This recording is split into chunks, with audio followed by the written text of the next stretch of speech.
Marcos capítulo 12. A parábola dos lavradores. Então Jesus começou a lhes falar por parábolas. Certo homem plantou uma vinha, colocou uma cerca ao redor dela, cavou um tanque para prensar as uvas e construiu uma torre. Depois arrendou as vinhas a alguns lavradores e foi fazer uma viagem. Na época da colheita, enviou um servo aos lavradores, para receber deles a parte do fruto da vinha. Mas eles o agarraram, o espancaram e o mandaram embora de mãos vazias.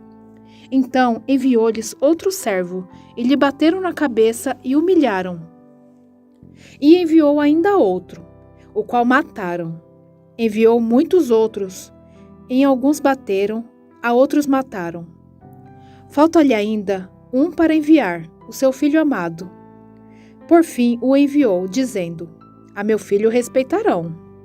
Mas os lavradores disseram uns aos outros: Este é o herdeiro.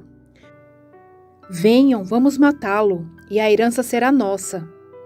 Assim eles os agarraram, o mataram e o lançaram para fora da vinha.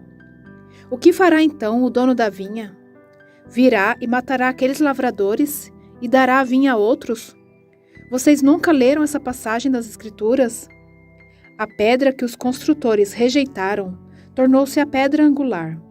Isso vem do Senhor, e é algo maravilhoso para nós.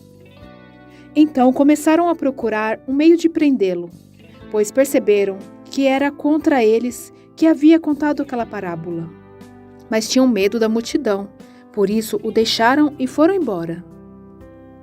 O pagamento de imposto a César. Mais tarde, enviaram a Jesus alguns dos fariseus e herodianos para o apanharem em alguma coisa que ele dissesse. Estes se aproximaram dele e disseram: Mestre, sabemos que és íntegro e que não te deixas influenciar por ninguém. Por que não te prendes à aparência dos homens, mas ensinas o caminho de Deus conforme a verdade? É certo pagar imposto a César ou não? Devemos pagar ou não? Mas Jesus, percebendo a hipocrisia deles, perguntou: Por que vocês estão me pondo à prova? Tragam-me um denário para que eu o veja. Eles lhe trouxeram a moeda, e ele lhes perguntou: De quem é esta imagem e esta inscrição? De César, responderam eles. Então Jesus lhes disse: Deem a César o que é de César, e a Deus o que é de Deus. E ficaram admirados com ele. A realidade da ressurreição. Depois, os saduceus, que dizem que não há ressurreição, aproximaram-se dele com a seguinte questão: Mestre, Moisés nos deixou escrito que se um homem morrer e deixar sua mulher sem filhos, seu irmão deverá casar-se com a viúva e ter filhos para o seu irmão. Havia 7 irmãos. O primeiro casou-se e morreu sem deixar filhos. O segundo casou-se com a viúva, mas também morreu sem deixar filhos. O mesmo aconteceu com o terceiro. Nenhum dos 7 deixou filhos. Finalmente morreu também a mulher. Na ressurreição, de quem ela será esposa, visto que os 7 foram casados com ela? Jesus respondeu: Vocês estão enganados, pois não conhecem as Escrituras nem o poder de Deus. Quando os mortos ressuscitam, não se casam nem se dão em casamento, mas são como os anjos nos céus. Quanto à ressurreição dos mortos, vocês não leram no livro de Moisés, no relato da sarça, como Deus lhe disse: Eu sou o Deus de Abraão, o Deus de Isaque e o Deus de Jacó. Ele não é Deus de mortos, mas de vivos. Vocês estão muito enganados. O maior mandamento. Um dos mestres da lei aproximou-se e ouviu-os discutindo. No entanto, que Jesus lhe dera uma boa resposta, perguntou-lhe: De todos os mandamentos, qual é o mais importante? Respondeu Jesus: O mais importante é este: Ouça, ó Israel, o Senhor, o nosso Deus, é o Senhor e o único Senhor. Ame o Senhor, o seu Deus, de todo o seu coração, de toda a sua alma, de todo o seu entendimento e de todas as suas forças. O segundo é este: ame o seu próximo como a si mesmo. Não existe mandamento maior do que estes.